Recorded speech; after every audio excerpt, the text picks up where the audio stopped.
Obrigada, ó, mandou ficar à vontade. E nós estamos fechando, né, essa campanha. E, amados, são 7 semanas. E é interessante porque quando eu fiz essa série de pregações, quando eu pastoreei São Mateus, a igreja foi...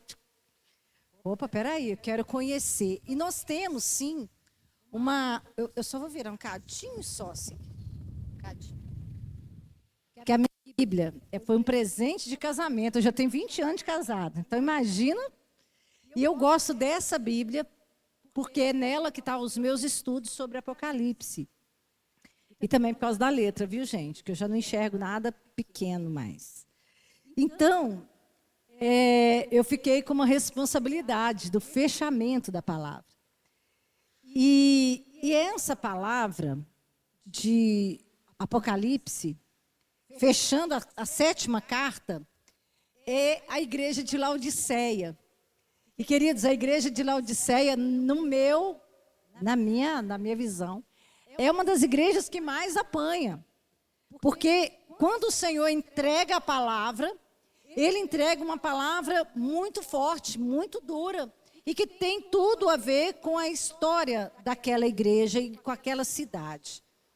Quando nós falamos do livro de Apocalipse, nós precisamos ter clareza que o Apocalipse, a leitura do Apocalipse, ela é diferente da leitura que se faz do Natal, por exemplo. Por quê? Porque quando nós falamos do Apocalipse, a palavra Apocalipse significa revelar, revelação.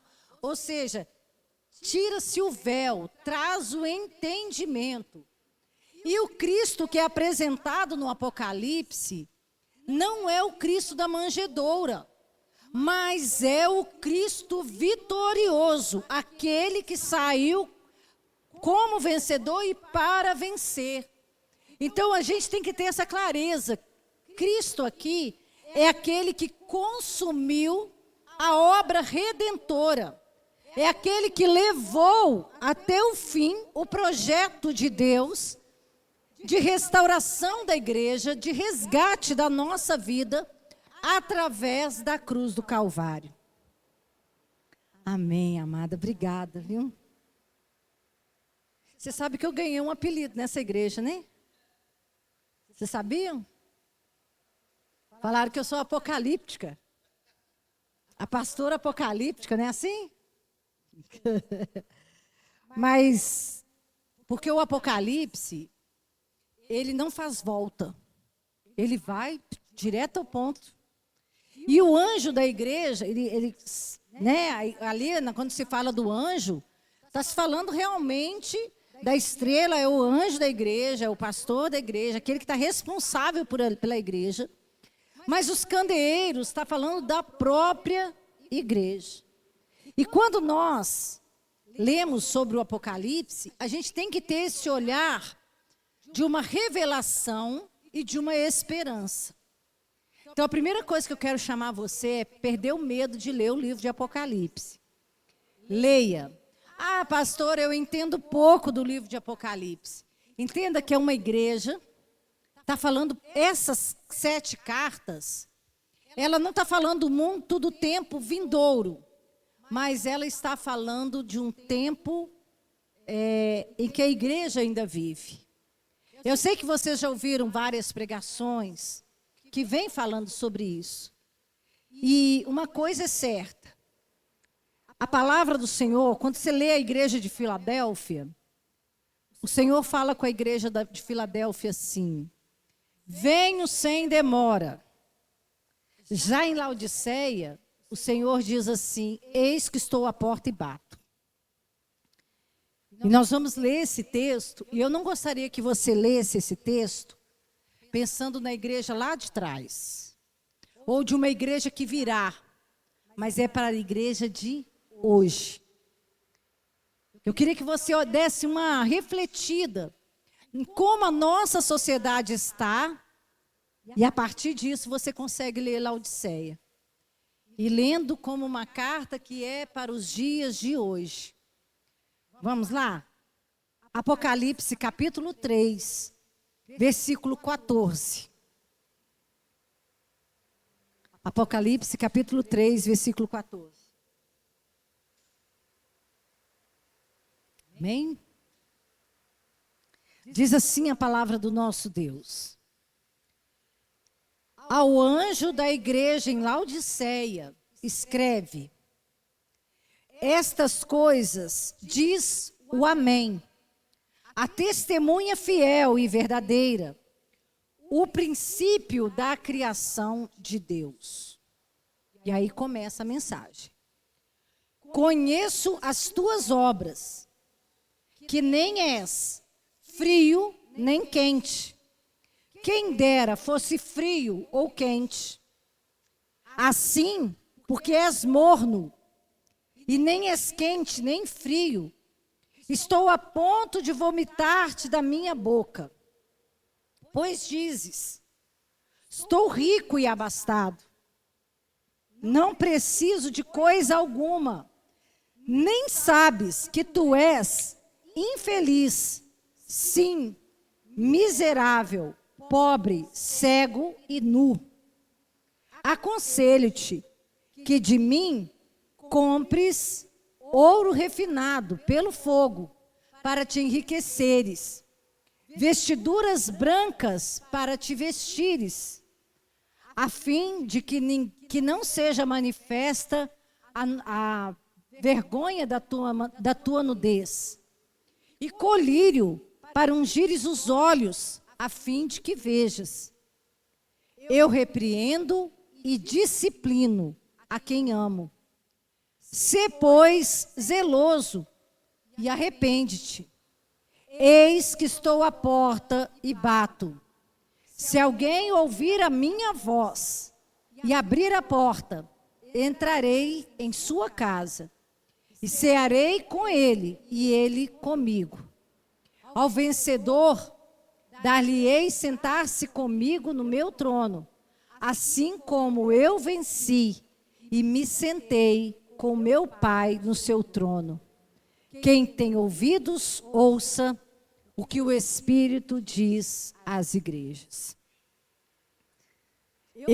No meu entendimento, é uma palavra muito dura. Talvez de todas elas, aquela que o Senhor exorta. Por quê, queridos? Ela é mais dura do que as outras. Porque as outras palavras, o Senhor sempre colocava nas cartas, era colocado o seguinte: a virtude da igreja, o pecado que ela estava cometendo e o conselho, a palavra de conversão. Em Laodiceia, o Senhor não coloca nenhuma virtude. Por isso eu falo que é a palavra mais dura. O Senhor não coloca nenhuma virtude, porque todas as virtudes que Laodiceia entendia que ela tinha, para o Senhor aquilo era nada. Para o Senhor aquilo não era nada. Qual era a virtude que a igreja de Laodiceia entendia que ela tinha? Ela entendia que ela era rica, que ela era abastada e que ela não precisava de coisa nenhuma. Então aquilo que a igreja julgava que era a sua virtude, diante do Senhor, o Senhor disse: isso não é nada. Ao contrário, você é miserável, pobre, cego e nu. E aí dá o conselho. O Senhor, na verdade, aponta para Laodiceia aquilo que ela tinha de mais precioso como algo que não tinha valor diante dele. Porque o que o Senhor queria de Laodiceia, ela precisava buscar em Deus. E aqui, quando vai dizendo, a primeira coisa que o anjo diz para ele, para Laodiceia, conheço, versículo 15, conheço as tuas obras, e não és frio nem quente. Quem dera fosse frio ou quente. Assim, porque és morno, e nem és quente nem frio, estou a ponto de vomitar-te da minha boca. Quando nós pegamos essa palavra, Às vezes a gente pensa assim, fulano é quente porque é cheio do Espírito Santo, ou é frio porque não recebe os dons do Espírito Santo. E não é disso que está falando o texto. Mas está falando da fonte de água. A cidade de Laodiceia era uma cidade que recebia, ela tinha aquedutos. E nesses aquedutos, a água saía da fonte fria, mas quando chegava na cidade, ela estava morna. Igual nos dias de hoje, quando a gente abre a torneira. Não é assim, gente? Dependendo de onde o cano passa, a água chega morna. A água chega morna para a gente. Imagina você beber essa água. A água morna faz o que no nosso estômago? Ela provoca náuseas. Ela provoca náuseas. E o Senhor estava dizendo para Laodiceia, quem dera você fosse fria ou quente. Porque a água quente ela é terapêutica. Quando você vai nas termas, né, nas águas termais, elas são terapêuticas, elas são para aliviar dores. E a água fria é para trazer refrigério. E aí o que o Senhor estava dizendo para Laodiceia, Laodiceia, você não serve nem para refrescar e nem para aliviar dores, porque você é morna. E isso estava falando por quê? Porque a água, ela é fonte de vida. E a igreja, ela precisa, meu irmão, minha irmã, a igreja, ela precisa ter a sua fonte de água da vida, gerando de dentro de nós. Se você começar a exportar as águas, ela vai chegar morna. A água precisa fluir de dentro de você. Porque foi isso que Jesus disse. Pede e eu te darei da fonte da água da vida. Porque aquele que bebe da fonte, da água que eu lhe der, do seu interior fluirão rios de águas vivas. Então a primeira palavra que Deus traz para nós hoje é: nós não podemos ser mornos. Não dá para a gente simplesmente exportar, ficar exportando, né? Importando, quer dizer, importando água. Mas do seu interior precisa fluir água. E uma coisa interessante, eu refletindo uma vez sobre essa palavra, porque qual é o problema do morno? Por que morno está frisado nessa carta? Porque o morno, ele representa a deslealdade da igreja. Uma igreja que estava sendo desleal ao propósito de Deus para ela. E é muito forte isso para mim. E o que o Senhor fala? Eu então estou pronto a vomitar-te da minha boca.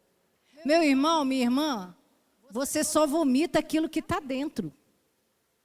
Por isso é uma palavra para a igreja. Porque Deus fala, olha, eu não quero mais esse vínculo comigo. Eu vou te lançar fora. É isso que o Senhor estava dizendo para a igreja de Laodiceia. E o que o Senhor diz para nós hoje, diante desses dois versículos, que nós devemos buscar ser essa fonte que vai jorrar para a vida eterna. Ser essa fonte. E como você vai conseguir jorrar a água viva? Como você vai conseguir jorrar isso? Sendo leal ao propósito de Deus para você. Sendo leal àquilo que a palavra do Senhor diz para você. Sabe, queridos, que às vezes nós somos leais às pessoas. E às vezes a gente negocia os valores do reino. Em alguns momentos, por ingenuidade. Por que isso? Porque conhecemos pouco a palavra. E eu tenho batido nessa tecla, está aqui a Lúcia e o Davi, caminham comigo há 6 anos. 6 anos é a mesma tecla. Tem que conhecer a Bíblia, tem que conhecer a palavra, tem que conhecer. Por quê? Porque senão você fica importando água. E às vezes você vai replicar aquilo que às vezes é uma heresia. Às vezes você vai replicar aquilo que é heresia, vai jorrar algo morno. E aí, a lealdade à palavra de Deus, ao projeto de Deus. Qual é o chamado de Deus para a sua vida? Eu falei com o bispo Bruno um dia desse, porque em mim virou uma chavinha, sabe? Do pastoreio de pastores, virou uma chave. Eu falei, meu Deus, desde quando eu nem estava no pastoreio, e eu já tinha esse vínculo de pastores indo conversar comigo, abrindo o coração, como isso está funcionando? E eu falei, bispo, virou uma chavinha, pastoreio de pastores é para a minha vida toda. E no dia que virou essa chavinha, eu não sei se você lembra, Wellington, que você foi visitar a Elisa lá no hospital, quando ela estava no hospital da Unimed. Tinha um casal ali do lado. 2 pastores. Olha, o tamanho do hospital da Unimed.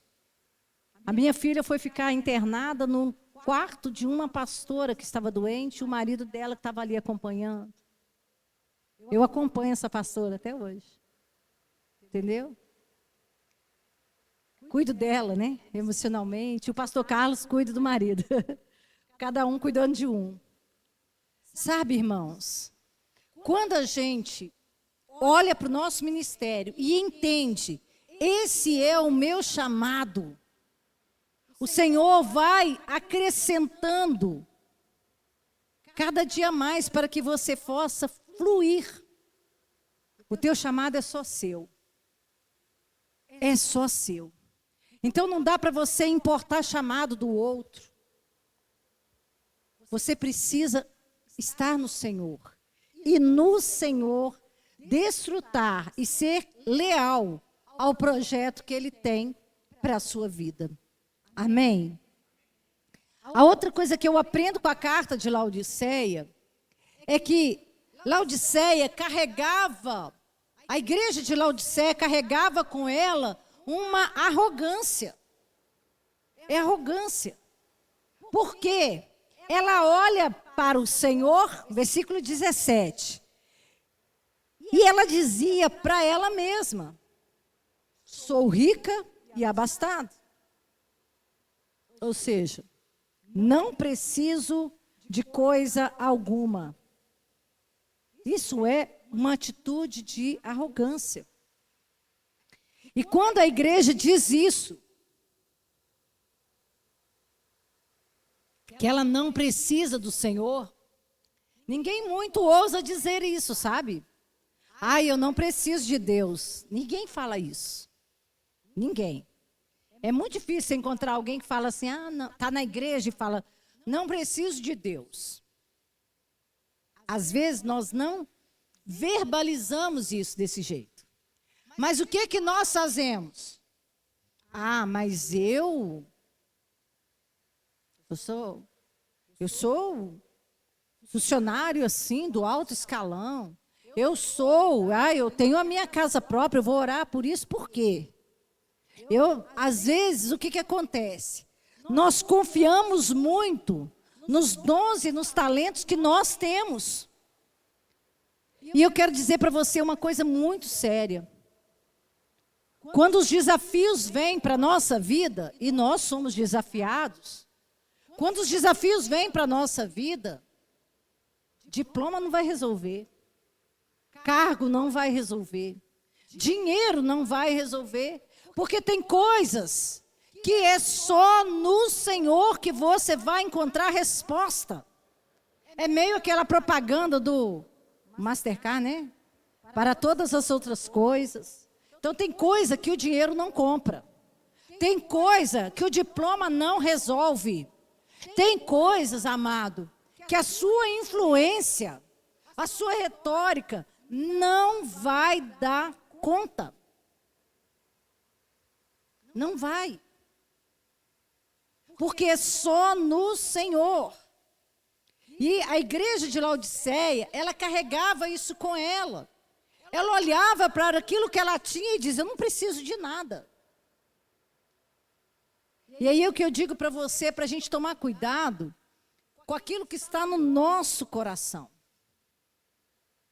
Porque uma coisa simples pode virar um embaraço. Uma coisa simples pode virar um embaraço. E uma coisa complexa o Senhor pode trazer. Eu sempre digo o seguinte para os irmãos. Por onde eu já pastoreei, sempre me ouviu falar isso. Conversa com as pessoas que já caíram na rua. Tomaram tombo na rua. Ela vai dizer para você assim, cara, tinha uma areia na rua, eu escorreguei e caí. Pisei no pedregulho, meu pé virou. Não é assim, gente? A pessoa não fala assim, olha, tá vendo aquela montanha? Tá vendo aquela pedra enorme? Cara, não é que eu tropecei naquela pedra? Não são as grandes coisas que nos fazem tropeçar. São as pequenas. E aí vai pequena, gotinha, gotinha, gotinha, gotinha. De repente aquilo está transbordando. Como diz as irmãs pentecostal lá de Caratinga, o diabo ele vem com sapatinho de lã. Ele não, eu falo pentecostal porque é de lá essa expressão, viu gente? Sapatinho de lá que eu conheço, né? Sapatinho de lã, ou seja, ele não faz barulho. E ele vai puxando você, uma coisinha aqui, outra coisinha ali, outra coisinha lá. De repente, você fala, não preciso, vai orar para quê? Vou na igreja para quê? Vou, entendeu? Na campanha, para quê? Para quê? Ah, não estou precisando de nada não, muito obrigado. Vocês entendem, irmãos? E de repente, quando você menos percebe, você saiu do propósito. E a igreja de Laodiceia, ela estava vivendo isso. Ela falou, eu tenho os recursos. Eu tenho todos os recursos. Uma vez, eu estava na igreja, pastoreava a igreja de Itabira. E era uma igreja, teve uma tempestade naquele dia, na hora do culto. E apagou a luz da cidade inteira. Aí os irmãos, pastora, e agora? Eu falei assim, você tem voz, irmão? Vamos louvar a Deus. Porque às vezes nós contamos muito com os recursos que a gente tem. Veio, vamos violão e voz, irmão. Aí o irmão foi, violão e voz, ministrou louvor. Mas e a palavra, pastora? Irmãos, vocês confiam que eu vou ler com fidelidade? Então vamos lá. Lutei para ler, mas li o texto, porque já estava quase todo aqui na memória, e preguei. Vocês têm dificuldade de ficar no escuro? Não. Então tá bom, vamos ficar quietos e vamos orar. Na hora que impetrou a bênção, ele falou, amém, a luz voltou. Vocês entendem que às vezes a gente se deixa bloquear por causa dos nossos recursos. Ah, mas eu não tenho esse recurso. E nós vivemos um tempo, irmãos, nós vivemos um tempo em que nós temos muitos recursos. Muitos recursos. Posso contar nos dedos os que chegaram a pé aqui hoje. Não é verdade? Antigamente tinha isso. E a gente ia para a igreja. Eu não tinha carro, eu ia para a igreja. Eu tinha que ir para a congregação antes, né, de ir para a faculdade de teologia. Eu tinha que ir para a congregação, eu tinha que pegar um ônibus 6 horas da manhã, para chegar lá por volta de 8 horas da manhã, porque a escola dominical começava às 9. Eu ficava 1 hora esperando a igreja abrir. Depois eu só pegava ônibus 1 hora da tarde. Quando alguém me oferecia almoço, eu comia. Se não oferecesse, eu ia embora com fome, só ia almoçar 3 horas, 4 horas da tarde. a vida já foi muito mais difícil do que é hoje. Vocês entendem que a igreja, de alguma forma, ela está vivendo Laodiceia, porque ela tem mais recursos. Hoje, como igreja, nós temos muito mais recursos do que a igreja tinha lá atrás. E, às vezes, o recurso não está produzindo a espiritualidade que a igreja precisa ter. A gente tem como pegar o carro e vir, mas às vezes por pouca coisa a gente deixa de vir. Não é assim? Ou é só lá na minha igreja que isso acontece? Está entendendo, irmãos? E o que o Senhor diz para a igreja de Laodiceia? Por isso que eu falo que é uma igreja para os dias de hoje. E aí ele diz assim, no versículo aí 17, nem sabes que tu és infeliz, porque sem Deus a gente é infeliz, tá? Infeliz, sim, miserável, pobre, cego e nu. Então o Senhor aqui, ele denuncia o pecado de Laodiceia. O Senhor denuncia. Você está achando que é feliz, mas não, você é infeliz, porque você está longe de mim. Você não depende de mim.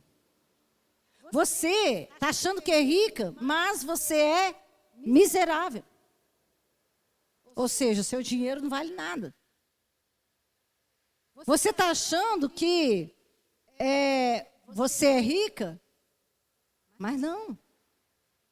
Ele está dizendo, você é miserável, pobre, cego e nu. E aí vem o conselho do Senhor. Então o Espírito Santo aqui, o anjo, ele vai denunciando os pecados que aquela igreja estava cometendo. Ela achava que era rica e abastada e não precisava de ninguém.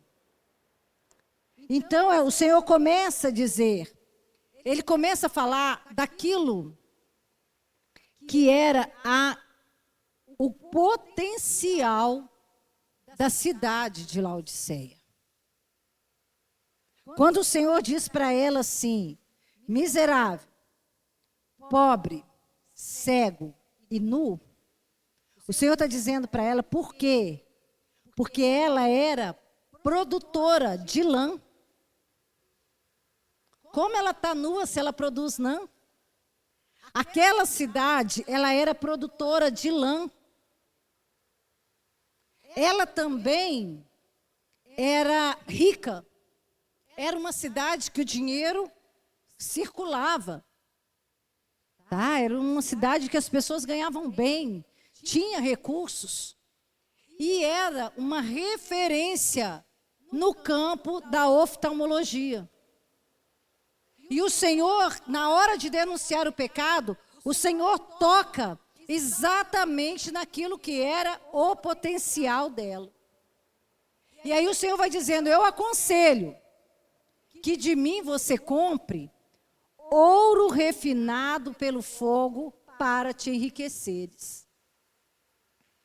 O que é o ouro refinado pelo fogo, queridos? Eu nunca tive essa oportunidade, mas quem conhece de ouro diz que quando o ouro vai para o fogo, ele vai passando por um momento ali em que a impureza ela é separada do ouro. Por isso que é um ouro refinado. Se você pegar a minha aliança, ela é uma aliança mista, porque aqui dentro tem uma zinco, sei lá, tem um negócio aqui que não deixa ela amassar. E é um revestimento de ouro. Então, o que acontece? Não é puro, tem algo dentro. Mas, quando se fala do ouro do Senhor, da riqueza que há em Deus, é uma riqueza sem mácula. E a igreja de Cristo, ela é chamada a viver um tempo de santidade. Porque a palavra do Senhor diz que sem santificação, ninguém verá o Senhor. E nós somos vasos na mão do Senhor. Nós somos vasos de honra na mão do Senhor. E como nós vamos transbordar? É preciso ser purificado. E o que o Senhor estava dizendo para Laodiceia, e Ele diz para nós nessa noite, igreja, se enriqueça em Deus. Deixa o Senhor tirar da sua vida, refinar você, tirar da sua vida todo tipo de impureza. E para isso você precisa orar. Falar, Senhor, me mostra. Outra coisa que o Senhor diz para ele, para a igreja de Laodiceia é: compre vestiduras brancas para você se vestir, para que não manifeste a vergonha da tua nudez. Amados, a igreja, aqui, quando se fala de Apocalipse, a igreja, ela é a noiva. E o Senhor está dizendo para a igreja de Laodiceia que ela não estava vestida como noiva. E o Senhor estava dizendo para aquela igreja: compre vestiduras brancas para cobrir a vergonha da tua nudez. Ou seja, você precisa se revestir da santidade de Deus. Essas vestiduras brancas está falando da santidade da igreja. A igreja, ela precisa estar irrepreensível, vestida com vestiduras brancas. E como a vestidura fica branca? A palavra do Senhor diz: quem é essa multidão de branco? Está em Apocalipse. Quem é essa multidão de branco? Isso ele diz: esse é o povo que tiveram as suas vestes lavadas no sangue do Cordeiro. Só existe uma forma de você deixar as suas vestes espirituais alvas, brancas, como deve ser as vestes de uma noiva. Somente através da obra redentora de Jesus na cruz do Calvário. É Jesus que morreu na cruz pelos nossos pecados. E nós somos chamados a pedir a Deus que nos perdoe, que nos purifique e que nos vista de vestiduras brancas.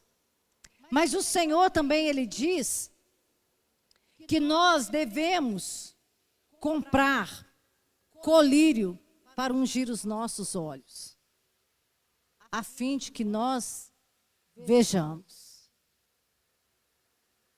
Sabe, amados,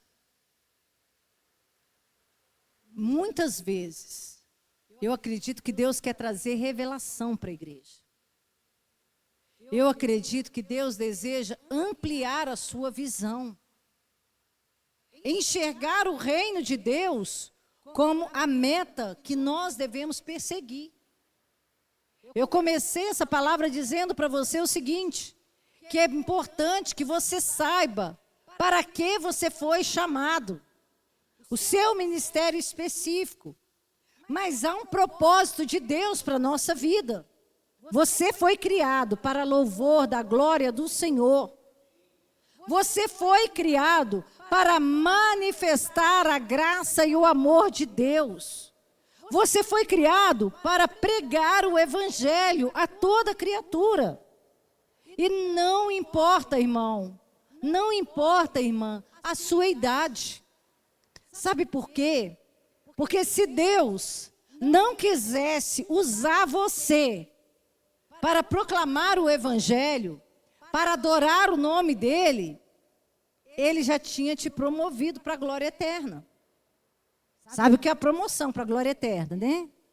É isso aí, não é do Flamengo, não. Nem deu conta, né?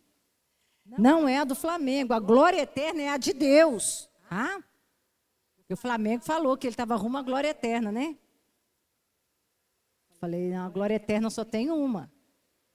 E aí, queridos, enquanto você tiver fôlego de vida, você tem um propósito: adorar ao Senhor, conhecê-lo e fazê-lo conhecido.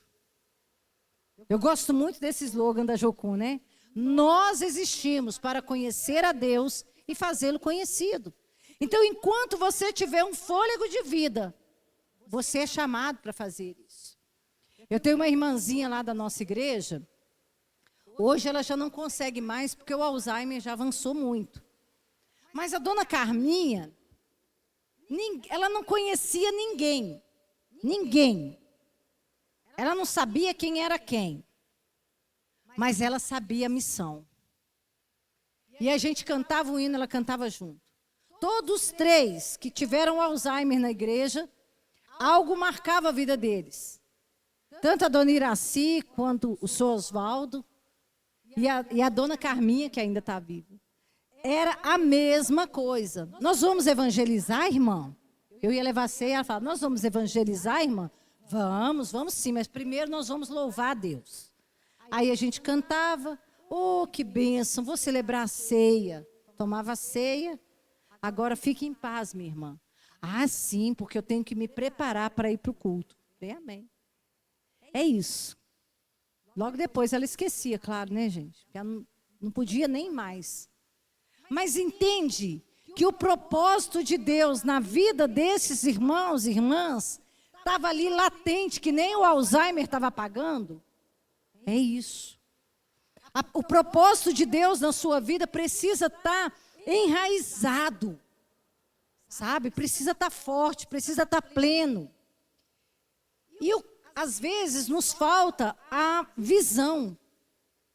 Você precisa vir para a igreja, quando você vem para o culto, você não pode vir, estou indo para o culto. Você precisa dizer, estou indo cultuar a Deus. E aí, quando você vem cultuar a Deus, você precisa entender que Deus tem uma missão a realizar através da sua vida. E que você vem adorar junto com os irmãos, porque o propósito do Ministério de Louvor é nos conduzir em adoração. E louvado seja Deus, porque Ele faz isso. E quando nós nos dispomos, sabe, a ser conduzidos e a oferecer a adoração, nós recebemos da parte de Deus a palavra que nos edifica. E essa palavra que nos edifica, ela vai transbordar em nós, como um rio de águas vivas. E por onde você passar, você vai levar a mensagem da cruz. Você vai levar a mensagem do Evangelho. Porque a sua visão foi ampliada. Você não olha para as pessoas como um simples vizinho, ou como um simples colega de trabalho. Você olha como alguém que você precisa levar a palavra de Deus. E o Senhor vai dizendo, compre de mim. Sabe? E é de Laodiceia que vem a palavra que a gente conhece muito, porque eu repreendo e disciplino a quantos amo. É dessa palavra que vem. Então é uma palavra dura. Mas o Senhor está dizendo, eu não deixei de te amar. Eu não deixei de te amar. Entende isso, amados? Não existe pecado que seja maior do que o amor de Deus. Não existe nada que você faça que Deus olhe para você, a partir de agora eu não te amo mais. Ao contrário, o Senhor está dizendo, vem, vem porque eu estou batendo na porta do seu coração. E se você abrir a porta, eu vou entrar e eu vou cear com você. Ou seja, se eu entrar no teu coração, eu vou nutrir você. E do seu interior vai fluir rios de águas vivas. Você será aquecido por mim, você será enriquecido por mim. Você vai ter visão ampliada por mim. E amados, o Senhor, Ele tem um chamado para a igreja. E o chamado de Deus para você é que Ele tem propósito. E um dia você irá se assentar ao lado dEle, no seu trono. Assim como Ele venceu, Ele está dizendo para você nessa noite, você é um vencedor. Você também tem a vitória, porque a sua vitória não está na riqueza que você possui, não está na lã que você produz, não está na medicina que você pode ter acesso, mas a sua vitória está no Senhor. E é no Senhor que vem a resposta para a nossa caminhada. Ontem, eu me despedi de uma ovelha, porque não existe ex-ovelha, existe, pastor? Pastor que tem ciúme de ovelha sofre, porque não existe ex-ovelha. A gente continua amando os irmãos. É claro que alguns permanecem mais em contato do que outros. Eu já adotei um monte de ovelha daqui de Jardinópolis, só não sabe, né? Ele vai pastorear a igreja que eu pastoreei. Eu falei, não adianta ter ciúme, porque o povo me ama. Vai dar velório, eu estou lá. Estou lá, porque é importante. Então, ontem eu fui me despedir de uma ovelha de São Mateus.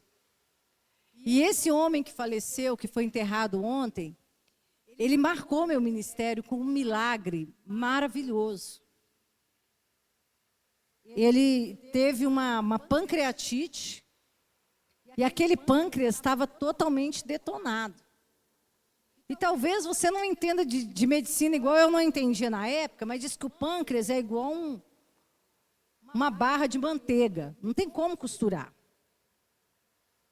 E esse homem, ele estava com sepsemia e o pâncreas detonado. E a médica tinha ido conversar com a família e falou com a família assim, olha, chama os irmãos, porque amanhã é a cirurgia. Chama a família para se despedir dele. Porque amanhã ele vai para o centro cirúrgico. E a chance de sobrevivência dele é de 2%. Imagina, para um homem idoso, ouvir que a chance é 2%. E eu lembro que era um sábado, eu estava na minha casa passando roupa. Isso foi o ano de 2013. E o Senhor falou comigo que era para ir no hospital, impor as mãos sobre ele, porque o Senhor iria curá-lo. Palavra ousada, né, gente? O telefone tocou, era a sobrinha dele, sobrinha neta dele. Falou, pastora, o médico disse isso, que eu acabei de dizer para vocês. Que ele não vai sobreviver, que é para a gente ir lá, eu já fui lá me despedir do tio e tal. Eu falei, engraçado. Gente, nessa mesma reflexão, eu estou aqui passando roupa e Deus falou comigo que vai curar ele. Gente, ovelha quando tem fé, ela não questiona, ela soma. E essa ovelha virou para mim e falou assim, então, pastora, se Deus falou que vai curar, eu creio. Vai antes das 4 horas? Eu falei, por quê? Porque 4 horas ele vai fazer uma tomografia. E se Deus quiser mesmo curar ele, ele já vai fazer a obra completa, já vai mostrar e ele nem vai precisar ir para o centro cirúrgico. Eu falei, amém. Pastora, estou orando, vou entrar em jejum, estou orando e vai na paz. Fui lá, orei, pus as mãos, 4 horas foi ele fazer a tomografia. Nisso que ele foi fazer a tomografia, diz ele que estava esperando assim para entrar, e ele falou assim, Deus, eu sei que o Senhor é poderoso para curar, mas eu também não vou mentir para o Senhor e dizer que eu tenho uma fé inabalável, porque o Senhor sabe que eu tenho pouca fé, aquela oração de humildade mesmo, sabe, irmãos? Mas a pastora crê, e se ela crê, eu também vou crer. Se o Senhor quiser me curar, eu estou aqui. O que eu falei ontem, no velório dele, eu digo para vocês hoje, a minha oração, ela não é melhor do que a oração de ninguém. O que faz a diferença é a nossa entrega. E naquele dia ele falou, eu estou aqui. Se o Senhor quiser me curar, eu estou aqui.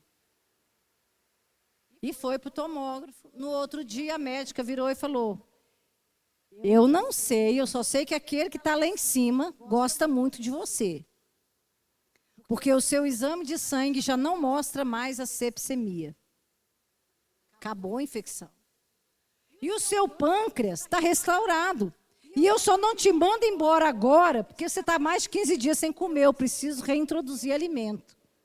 Amados, ninguém é melhor do que ninguém. A minha oração, ela não é poderosa, a oração forte, né? Que o pessoal fala. Oração não é sinal de força. Muito pelo contrário. A oração genuína é um sinal de fraqueza. Quando você chega diante de Deus e fala, Senhor, eu sou fraco, eu sou pobre, eu sou necessitado, eu preciso do teu milagre. Isso é uma oração verdadeira. É uma rendição. Então, quando você se rende, o Senhor vem ao seu encontro. E eu quero dizer para você, meu irmão e minha irmã, nessa noite, o Senhor quer enriquecer você com ouro puro. O Senhor quer te dar vestes resplandecentes. O Senhor quer te dar uma visão ampliada, para que você possa entender e ver os projetos que Ele quer realizar através de você. Se entrega. Se eu tivesse aquele dia duvidando do que Deus podia fazer, eu ia guardar, né? Pô, a médica falou que ele pode morrer, o que eu vou fazer lá? Mas mais do que crer, você precisa se entregar. E a entrega incondicional faz diferença. Esse homem foi restaurado para a glória de Deus. Ele viveu 13 anos a mais. E não morreu de pâncreas. Tá? Não morreu com pâncreas. Problema no pâncreas. Ele teve Alzheimer e, no fim, ele teve um câncer. Mas o pâncreas, intacto lá. Sabe, irmãos, nenhuma cura é eterna. Não existe uma cura eterna. Você pode até morrer de outra coisa. Mas Deus também pode curar você e aquela cura ser com um propósito. E depois Deus te recolher. Né? Mas o que eu quero dizer para você nessa noite, que o Senhor está batendo na porta do teu coração. O Senhor está batendo na porta da tua família. O Senhor está batendo na porta do teu ministério. O Senhor está batendo na porta da sua vida financeira. O Senhor está batendo na porta da sua saúde. E se você abrir a porta, Ele vai entrar. E Ele fará a diferença. Amém? Por isso, meu irmão e minha irmã, o Apocalipse é uma palavra que traz esperança. Até o final do capítulo 3, o Senhor está falando com a igreja. Depois do capítulo 4 em diante, fala que muda a cena. Ele deixa de olhar para a igreja e começa a olhar para a eternidade. Para aquilo que nós precisamos realizar nessa terra. Porque o Senhor tem um chamado para nós. E aqueles que creem que Jesus voltará para buscar a sua igreja, não pode viver perdendo tempo. Eu gosto muito da música da Ana Paula Valadão, que quando fala assim, não tenho tempo a perder com ressentimentos, quando eu sei que Ele me ama. Eu gosto muito dessa música, a gente fica muito no centro, né? Mas, de fato, você não tem tempo para perder com ressentimento. Você não tem tempo para perder com ofensa.